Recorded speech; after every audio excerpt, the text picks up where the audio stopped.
Hello नमस्कार dear student, welcome to success career. आज की इस वीडियो में आप लोग देखने वाले हैं जो भी आईटीआई एमएमबी सेकेंड ईयर के छात्र हैं वो पेपर देख कर जाएंगे। ये पेपर आपके एग्जाम में पूछे जा रहे हैं, यानी कि बार बार ये रिपीट क्वेश्चन हो रहे हैं। तो आज के पेपर में जो प्रीवियस ईयर के क्वेश्चन पेपर हैं वो आप लोगों को देख के जाना है, जिससे कि आपको trade theory, workshop calculation, engineering drawing और इम्प्लॉयबिलिटी स्किल तैयार हो जाए और आप 100 में 100% करके एग्जाम में आ पाए। तो ये रिपीट क्वेश्चन जरूर देख कर जाइएगा, आपके लिए काफ़ी इंपॉर्टेंट होने वाला है। और ये पेपर नंबर 2 है, इससे पहले हमने पेपर नंबर 1 भी करवा दिया है, तो उसका प्लेलिस्ट का लिंक हम डिस्क्रिप्शन बॉक्स में दे देंगे, वहाँ से आप लोग पेपर 1 को भी देख के जाइएगा। इससे एग्जाम में आपके क्वेश्चन फंस रहे हैं। और जो भी छात्र आईटीआई एग्जाम की तैयारी करना चाहते हैं वो सक्सेस करियर मोबाइल ऐप को जरूर डाउनलोड कर लीजिएगा और यहाँ पे आपको आईटीआई कोर्सेस मिल जाएंगे। ठीक है, यहाँ से कोर्स वगैरह ज्वाइन करके अपनी तैयारी कर सकते हैं। साथ में अगर आपको प्रीवियस ईयर पेपर को डाउनलोड करना है तो यहाँ ई बुक एंड प्रीवियस ईयर जो टैब दिखाई दे रहा है इसमें चले जाइएगा और आईटीआई एग्जाम में चले जाइएगा। इसके अंतर्गत आप लोग को यहाँ MMB second year, MMB first year के 17 पेपर मिल जाएंगे और सेकेंड ईयर के 17 पेपर मिल जाएंगे। उसके अलावा फीटर के 16 पेपर मिल जाएंगे। उसके अलावा फर्स्ट ईयर के 18 पेपर मिल जाएंगे। आप इन प्रीवियस ईयर पेपर को जरूर पढ़ लीजिएगा, इसी से क्वेश्चन आ रहे हैं। तो चलिए पेपर नंबर 2 को हम लोग सॉल्व करने चल रहे हैं। तो यहाँ देखेंगे, अगर आपका भी एमएमबी मैकेनिक मोटर व्हीकल का सेकेंड ईयर का पेपर है तो ये सारे क्वेश्चन आप लोगों को जाना है। Same to same question repeat हो रहे हैं बार बार। देखिए यहाँ पे ये पेपर 31 जुलाई 2025 को हुई थी, 12 बजे से लेकर 12:15 से लेकर 2:15 बजे तक सेकेंड शिफ्ट की थी। तो देखिए पहला क्वेश्चन है ट्रेड थ्योरी में आपका कि चित्र में दिखाए गए पावर असिस्टेड सर्वो के ब्रेक का नाम बताना है। ये मास्टर सिलेंडर आपको शो हो रहा है, ये असिस्ट सर्वो ब्रेक का नाम क्या है। तो इस फिगर को आप लोग याद रखिएगा। अगर ये फिगर आएगा तो आपको एग्जाम में क्या आंसर मारना है, इस आपको आंसर मारना है vacuum assisted hydraulic power brake. ठीक है, चलिए दूसरे क्वेश्चन पे चलते हैं। दूसरा क्वेश्चन दिया है इलेक्ट्रॉनिक फ्यूल इंजेक्शन सिस्टम का कौन सा पार्ट बाईपास एयर पैसेज को खोलने का कंट्रोल करता है। तो ये है आइडियल एयर कंट्रोल वाल्व। ठीक है, याद रखना है। तीसरा क्वेश्चन आपके फिगर से दिया है कि ये फिगर एक्स में चिन्हित भाग का नाम बताना है। यहाँ पे फिगर दिया हुआ है, ये फिगर आपको एक्स के रूप में दिया है, इसको पहचानना है। तो ये क्या है, स्टीयरिंग कॉलम है। क्या है, स्टीयरिंग कॉलम। आपको आंसर मार के आना है एग्जाम में। चौथा क्वेश्चन दिया है, बस आप लोग फटाफट क्वेश्चन को देखते जाइए, आपको बस याद करते जाना है। एग्जाम में सेम टू सेम क्वेश्चन देखने को मिलेगा आप लोगों को। क्वेश्चन नंबर 4 है इंडिपेंडेंट सस्पेंशन सिस्टम की क्या हानियाँ हैं। तो इंडिपेंडेंट सस्पेंशन सिस्टम की हानियाँ हैं, मोर मेंटेनेंस कॉस्ट आती हैं। आगे देखिएगा 5वां नंबर क्वेश्चन, चित्र में दर्शाए गए ड्राइव का प्रकार क्या है। तो ड्राइव का प्रकार क्या है, ये टार्क ट्यूब ड्राइव है। कौन सा टार्क, ये टार्क ट्यूब ड्राइव है ना। आगे देखिएगा 6 नंबर का क्वेश्चन, परिवहन वाहन चलाने के लाइसेंस की वैधता अवधि क्या अवधि कितनी होती है। तो परिवहन वाहन चलाने के लाइसेंस की वैधता अवधि जो होती है 5 साल होती है। आगे बढ़ेंगे, आगे देखिएगा 7वें नंबर का क्वेश्चन दिया है कि आर्गेनिक ब्रेक लाइनिंग में बाइंडिंग मटेरियल कौन सा होता है। तो बाइंडिंग मटेरियल रेजिन का होता है। ठीक है, आगे बढ़ते हैं। चित्र में दिखाए गए ब्रेक पावर का नाम, ये चित्र में दिखाया गया है, ये ब्रेक पावर आपको दिखाई दे रहा है, ये कौन सी ब्रेक पावर है। सेम टू सेम फिगर देखने को मिलेगा। तो ये है pedal assist type power brake. आगे क्वेश्चन नंबर 9 देखिएगा, वायु सस्पेंशन प्रणाली में कौन सा उपकरण सड़क के झटकों को अवशोषित करता है। तो ये अवशोषित करता है सिस्टम में एयर बैग, ये सड़क के झटकों को अवशोषित करता है। आगे बढ़ते हैं। Question number 10, armature winding and commutator के साथ किस तरह से कंटेक्ट होता है। तो ये होता है सोल्डरिंग द्वारा।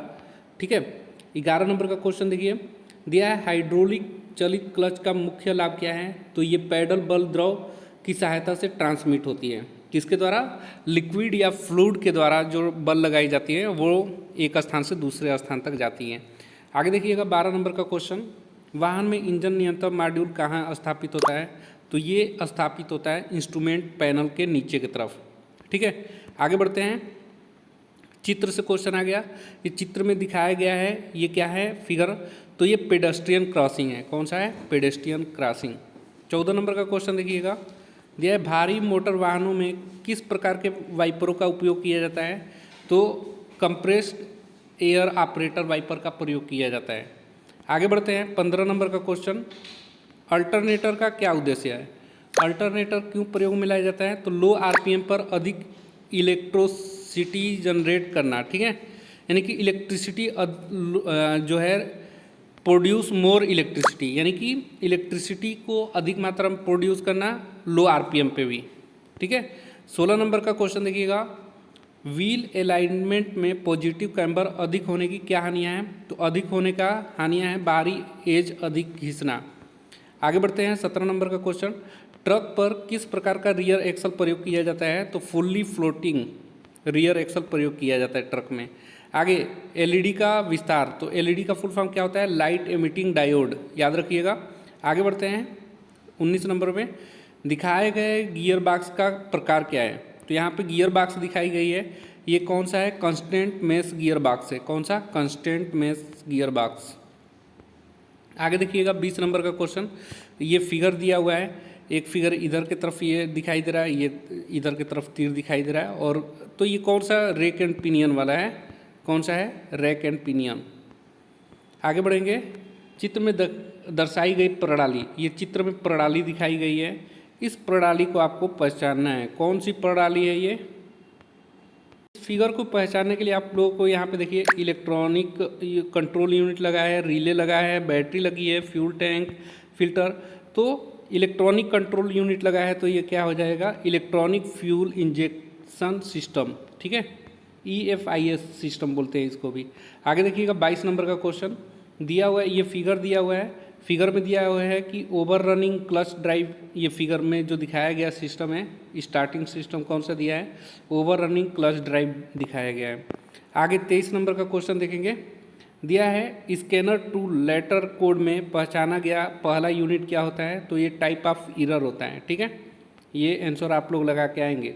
आगे देखिएगा, चित्र में दिखाए गए पहिए का नाम, ये पहिया जो दिखाया गया है इसमें बहुत सारे वायर के थ्रू जुड़े गए हैं, तो ये क्या होगा? वायर व्हील होगा। कौन सा? वायर व्हील होगा। आगे देखिए, समस्या कोड XX में तीसरा अंक 6 क्या दर्शाता है? तो ये दर्शाता है कंप्यूटर सिस्टम में संबंधित समस्या को दर्शाता है, ठीक है। आगे बढ़ते हैं 26 नंबर पे, चित्र में दिखाए गए शॉक एब्जार्बर, ठीक है, ये कौन सा शॉक एब्जार्बर है? तो ये टेलीस्कोपिक शॉक एब्जार्बर है। क्या है? टेलीस्कोपिक शॉक एब्जार्बर है। 27 नंबर का क्वेश्चन देखिए, एयर कंडीशनिंग सिस्टम में मैग्नेटिक क्लच का क्या कार्य है? तो मैग्नेटिक क्लच का कार्य है ड्राइव को कंप्रेसर से कनेक्ट और डिस्कनेक्ट करना, ठीक है। आगे बढ़ते हैं 28 नंबर में, 28 नंबर का क्वेश्चन आप लोगों के सामने है, दिया है इलेक्ट्रॉनिक पावर स्टीयरिंग में कौन सा उपकरण स्टीयरिंग शाफ्ट ट्विस्टिंग बल को वोल्टेज सिग्नल में परिवर्तित करता है? तो ये टार्क सेंसर होता है। कौन सा? Torque sensor. आगे बढ़ते हैं, चित्र में दिखाए गए एयर कंडीशनिंग सिस्टम का उपकरण का नाम बताइए, ठीक है ना। यहाँ पे एयर कंडीशनिंग सिस्टम उपकरण का नाम दिया है, तो ये मैग्नेटिक क्लच है। कौन से? मैग्नेटिक क्लच है। आगे 29 के बाद 30 नंबर का क्वेश्चन देखिएगा, ये फिगर आपको पहचानना है, ठीक है ना। तो ये प्रेशर सेंसर है। क्या है? दिखाए गए सेंसर का नाम, तो ये प्रेशर सेंसर है। फिगर को पहचान जाइए, ये फिगर सेम टू सेम देखने को आएगा तो क्या होगा? Pressure sensor. 31 नंबर का क्वेश्चन देखिए, एक्स के रूप में चिन्हित उपकरण का नाम बताना है। तो यहाँ पे एक्स के रूप में दिखाया गया है, ये वाला पार्ट्स का नाम बताना है। तो ये क्या है? तो ये है क्लच एलाइनर। क्या है? क्लच एलाइनर, मतलब सभी क्लच ये एलाइनर है। अगला, चित्र में दिखाए गए स्टीयरिंग सिस्टम का प्रकार, ये स्टीयरिंग सिस्टम का प्रकार आपको बताना है। ये कौन सा है? तो वार्म एंड सेक्टर है। क्या है? Warm and sector. आगे बढ़ते हैं 33 नंबर का क्वेश्चन, यहाँ एक्स के रूप में चिन्हित भाग का नाम, यहाँ एक्स के रूप में ये दिखाया गया है, ये क्या है आपको बताना है। तो ये इंसुलेटर है। क्या है? इंसुलेटर। ये वाला जो एक्स के रूप में दिखाया गया है ये क्या है? इंसुलेटर। आगे बढ़ते हैं 34 नंबर, दिया है कि स्टीयरिंग प्रणाली का क्या कार्य है? स्टीयरिंग प्रणाली का क्या कार्य है? तो वाहन का मार्गदर्शन करना स्टीयरिंग सिस्टम का काम होता है, ठीक है। आगे बढ़ते हैं 35 नंबर, स्टार्टिंग सिस्टम में ओवर रनिंग क्लच का कार्य क्या है? तो ये protect armature from damage, armature को नुकसान से बचाता है। आगे 36 नंबर का क्वेश्चन देखिएगा, इग्निशन सिस्टम में कंडेंसर का क्या उद्देश्य है? तो कंडेंसर का उद्देश्य है संपर्क ब्रेकर बिंदुओं पर आर्क को रोकता है। आगे बढ़ते हैं 36 के बाद 37 नंबर पे, 37 नंबर क्वेश्चन देखिए, दिया हुआ है कौन सा हिस्सा लचीला कनेक्शन प्रदान करता है और गियर बॉक्स के एक्सल के टोक के सुचारू हस्तांतरण की अनुमति देता है। तो ये यूनिवर्सल जॉइंट करेक्ट आंसर हो जाएगा। आगे बढ़ते हैं 38 नंबर के क्वेश्चन पे। दिया है anti locking brake system EBD, ठीक है, का क्या उद्देश्य है? तो उसका उद्देश्य क्या है? आगे और पीछे पहियों पर उचित ब्रेक बल वितरण करना, ठीक है, मतलब उचित मात्रा पे चारों पहियों पे बल का ब्रेक का वितरण करना होता है। तो 38 क्वेश्चन तो आपके trade theory MMB second year से हो गए। अब आगे के question workshop calculation and science से 6 क्वेश्चन होंगे। तो चलिए 6 क्वेश्चन ये भी देख लेते हैं। दिया है निम्न में से कौन सा ज्यामितीय आकृति को गुरुत्वाकर्षण केंद्र इसके आधार में स्थित ऊंचाई 1/3 है? तो 1/3 है, तो आधार में गुरुत्वाकर्षण केंद्र ट्रिएंगल में होता है जिसके आधार से ऊंचाई, देखिए ये आधार से ऊंचाई 1/3 यहाँ पे होगा। आगे देखते हैं दूसरे नंबर का। बस आप क्वेश्चन देख जाइए सेम टू सेम, बस आंसर मार के आना है आपको। ऊष्मा उपचार के विभिन्न चरण क्या है? तो हीटिंग, सोकिंग, क्वेंचिंग। किसी भी चीज़ को हम हीट करते हैं तो धीरे धीरे वो सोखता है, तो सोकिंग होगा, और क्वेंचिंग की जाती है, ठीक है। ये एक हीट ट्रीटमेंट की प्रोसेस है। अगला तीसरा क्वेश्चन वर्कशॉप कैलकुलेशन का, आकलन की लागत कौन तैयार करता है? तो अनुमानक जो होता है, एस्टिमेटर होता है, वो तैयार करता है। आगे बढ़ते हैं चौथे नंबर के क्वेश्चन में। इंजीनियरिंग कार्यों में पॉकेट रेफरेंस का दूसरा शब्द क्या है? तो हैंडबुक भी बोलते हैं। पॉकेट रेफरेंस का दूसरा नाम हैंडबुक भी बोलते हैं। अगला क्वेश्चन नंबर 5, कौन सा प्रतिबल है? ठीक है, देखिए एक बल इधर लगा हुआ है, एक बल इधर लगा हुआ है, और इनका सेंटर अलग है, तो इसे हम शियर फोर्स कहते हैं ना। कौन सा? Shear force. देखिए शियर स्ट्रेस बोलिए या शियर फोर्स भी बोलते हैं। आगे देखिएगा 6 नंबर का क्वेश्चन, कौन सा बेकार घर्षण है? ठीक है, तो रियर एक्सल गियर वाला जो घर्षण है ये बेकार घर्षण है। आगे देखिएगा अब इंजीनियरिंग ड्राइंग से, तो इंजीनियरिंग ड्राइंग के भी 6 क्वेश्चन आएंगे एग्जाम में। तो बस ये इंजीनियरिंग ड्राइंग के क्वेश्चन देख लीजिए, आपके एग्जाम में फंसेंगे ड्राइंग के क्वेश्चन। दिया है अंतर टोक और गति प्राप्त करने के लिए किस भाग का उपयोग किया जाता है? तो गियर बॉक्स का प्रयोग किया जाता है। इंजीनियरिंग ड्राइंग का क्वेश्चन है सेकेंड ईयर का। अगला, 2 सामान्य प्रकार के टायर हैं, तो ट्यूब टाइप और ट्यूबलेस टाइप 2 प्रकार के टायर होते हैं। अगला देखिएगा, दिए गए चिन्ह के लिए सही विकल्प चुनिए। तो MMB में ऐसे फिगर दे देगा, आपको सही बताना है इसमें। तो लो फ्यूल को डिनोट करता है। देखिए सुई जो है ई पे है, ई मतलब इम्पिटी पे है, तो लो फ्यूल को शो कर रहा है। आगे देखिएगा ट्रैफिक साइन का क्या अर्थ है? अगर आपको ट्रैफिक पे ऐसे साइन मिले तो इसका मतलब क्या है? 2 वे ऑपरेशन, ठीक है, 2 वे ऑपरेशन। आगे क्वेश्चन देखिएगा 5वां नंबर, इंजीनियरिंग ड्राइंग में आपको ऐसे सिंबल मिलेगा, तो ये क्या है? ये रिस्क ऑफ इलेक्ट्रिक शॉक। क्या है? Risk of electric shock. 6वां नंबर का क्वेश्चन देखेंगे, फिगर दिया रहेगा आपको, ये पहचानना है आपको, ठीक है, एग्जाम में आपका ऐसा ही आएगा। तो ये कौन सा? तो ये बैटरी का सिंबल बनाया है ना, बैटरी वार्निंग का सिंबल है। देखिए आप पहचानेंगे, पॉजिटिव टर्मिनल भी बनाया है, निगेटिव टर्मिनल भी बनाया है, तो एक बैटरी में ही होता है ऐसा। आगे देखिएगा अभी इम्प्लाइबिलिटी स्किल, सेकेंड ईयर के इम्प्लाइबिलिटी स्किल है MMB सेकेंड ईयर के। तो इम्प्लाइबिलिटी स्किल में आपके कितने क्वेश्चन रहेंगे? 25 क्वेश्चन रहेंगे, 50 नंबर का, एक क्वेश्चन 2 नंबर का रहेगा। चलिए तो इसको भी कर लेते हैं।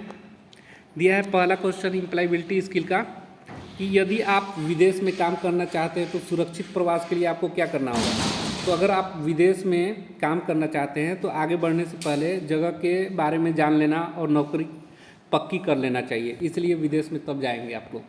क्वेश्चन नंबर 2 देखिएगा, कवर लेटर का प्राथमिक उद्देश्य क्या होता है?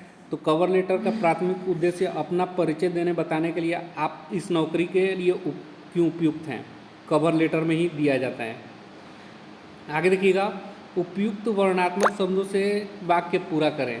ये अगर आपको ऐसे इंग्लिश दे देंगे, आपको बताना है spoken communication is usually not only verbal non verbal, not only verbal but also known verbal, यानी कि आपको स्पोकन कम्युनिकेशन आता है तो उसमें आपको वर्बल भी आनी चाहिए, नॉन वर्बल भी आनी चाहिए, यानी कि आपको मौखिक रूप से भी और फेशियल इंप्रेशन से भी आपको आना चाहिए। आगे देखिएगा 4थे नंबर का question, user skill India digital platform तक कैसे पहुंचते हैं? तो यूजर कंप्यूटर, टैबलेट और फ़ोन के द्वारा पहुंचते हैं। आगे बढ़ते हैं, रिज्यूम शब्द फ्रेंड शब्द से आया है, इसका अर्थ क्या है? समरी, संक्षेप होता है। ठीक है, आगे का क्वेश्चन देखिए 6 नंबर का क्वेश्चन दिया है, एक टीम में जहाँ सदस्यों के विचार अलग अलग हो, असहमति हो तो क्या जाना जाता है? दोनों विचारों पर चर्चा करना और सभी को सहमत कराने का तरीका खोजना चाहिए। आगे क्वेश्चन देखिए, स्किल इंडिया डिजिटल है, क्या है? तो सीखने और कैरियर संसाधन के लिए एक मंच प्रदान करना स्किल इंडिया डिजिटल है। आगे क्वेश्चन देखेंगे 8वां नंबर का क्वेश्चन, उपयुक्त वर्णात्मक शब्दों से वाक्य पूरा करें। तो ये क्या होगा? There are spacious apartment in my neighbourhood, correct answer हो जाएगा। 9 नंबर का क्वेश्चन देखिए, निम्नलिखित में से कौन सा व्यवहार टीम प्लेयर को विशेषता नहीं है? तो टीम प्लेयर की विशेषता नहीं है, दूसरे कार्य को श्रेय लेना चाहिए। ठीक है, ये टीम प्लेयर की विशेषता नहीं है। 10वां क्वेश्चन है, वेब ब्राउज़र कौन सा है? तो इंटरनेट एक्सप्लोरर वेब ब्राउज़र है। ठीक है,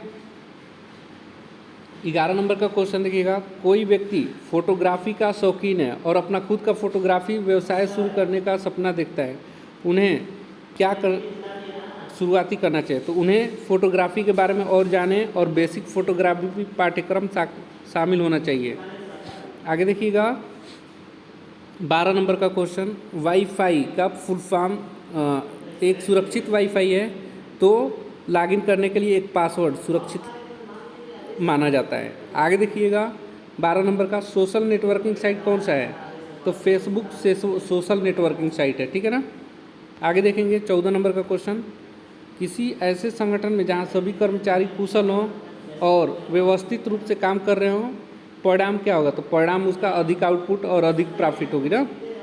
आगे देखिएगा 15 नंबर का क्वेश्चन, उपयुक्त वर्णात्मक शब्दों का वाक्य पूरा करें। There is a big playground near house. यहाँ पे क्या करना है? वर्णात्मक शब्द मतलब होता है कि एडजेक्टिव वाले शब्द। ठीक है ना।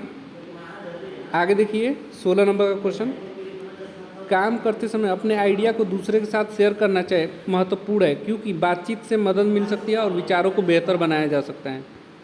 17 नंबर का क्वेश्चन, लिंक्डइन आपको नौकरी खोजने में कैसे मदद करती है? तो ये आपको कंपनी प्रोफेशन से तेज़ी से जोड़ रहा है। ठीक है ना, लिंक्डइन। 18 नंबर का क्वेश्चन देखिए, गीग वर्कर बनने के लिए किस व्यक्ति को ... माध्यम से गीग कार्य के अवसर ढूंढने चाहिए? तो अपने दोस्तों, जिन लोगों को आप जानते हैं, अपने कम्युनिटीज़ के ग्रुप से जुड़ना चाहिए। ठीक है ना। 19 नंबर का क्वेश्चन देखिएगा, ध्यानपूर्वक विचार करने के बाद स्वयं निर्णय लेना ... का गुण है। तो देखिए ध्यानपूर्वक विचार करने के बाद स्वयं निर्णय लेना स्वतंत्र निर्णय लेना कहलाता है। आगे 20 नंबर का क्वेश्चन देखिएगा, कंप्यूटर को वायरलेस तरीके से कनेक्ट करने का मानक तरीका क्या है? तो वाईफाई के थ्रू वायरलेस तरीके से जोड़ सकते हैं कंप्यूटर को। ठीक है। 21 नंबर का क्वेश्चन देखिए, कार्यस्थल पर शिष्टाचार एटिकेट क्या है? तो एटिकेट का मतलब होता है उचित व्यवहार, कार्यस्थल, व्यावसायिकता, प्रोफेशनलिज्म। ठीक है। 22 नंबर का क्वेश्चन देखिए, अपने लक्ष्यों को प्राप्त करने के लिए कड़ी मेहनत करना और असफलता मिलने पर हार न मानना क्या कहलाता है? तो इसी को ग्रिड कहते हैं। क्या कहते हैं? ग्रिड कहते हैं। आगे देखिएगा 23 नंबर, जब मशीन ऑपरेटर को अचानक कोई समस्या आती है तो वह तुरंत काम करना दूसरा तरीका खोज लेता है, तो उसे क्या कहते हैं? तो उसे बोलते हैं एडाप्टेबिलिटी। यानी कि जो काम करते वक्त कोई भी परेशानी आती है तो उस परेशानी को हल ढूंढ लेते हैं, उसी को एडाप्टेबिलिटी कहते हैं। आगे 24 नंबर का क्वेश्चन देखिए, एक बिजनेसमैन की तरह सोचने का क्या मतलब है? तो एक बिजनेसमैन की तरह सोचने का मतलब है कि समस्या को ठीक करने योग्य चीज़ों को के रूप में देखना। यानी कोई समस्या है तो उसको कैसे सही कर सकते हैं, एक बिजनेसमैन की सोचने के तरीका होता है। 25 नंबर का क्वेश्चन देखिए, यदि आपके पास डिजाइन थिंकिंग का उपयोग करके काम को बेहतर बनाने का कोई विचार आता है तो आपको आगे क्या करना चाहिए? तो हमें यदि काम करता है तो अप्लाई करना और टेस्ट करना चाहिए। अगर हमें कोई लगे कि हम इस चीज़ को बेहतर बना सकते हैं, हमारे दिमाग में विचार आता है, तो हमें उस विचार को क्या करना चाहिए? अप्लाई करके और टेस्ट करना चाहिए कि क्या सच में वो काम बेहतर हो सकता है।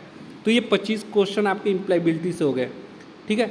तो सेकेंड ईयर के आप एग्ज़ाम देने जा रहे हैं एमएमबी सेकेंड ईयर का, तो ये वीडियो पूरा देख कर जाइएगा और अपने दोस्तों को भी ग्रुप में भेज दीजिएगा। आज के लिए वीडियो में इतना ही। Thanks for watching this video guys. मिलेंगे नेक्स्ट वीडियो में, तब तक बाय, जय हिंद।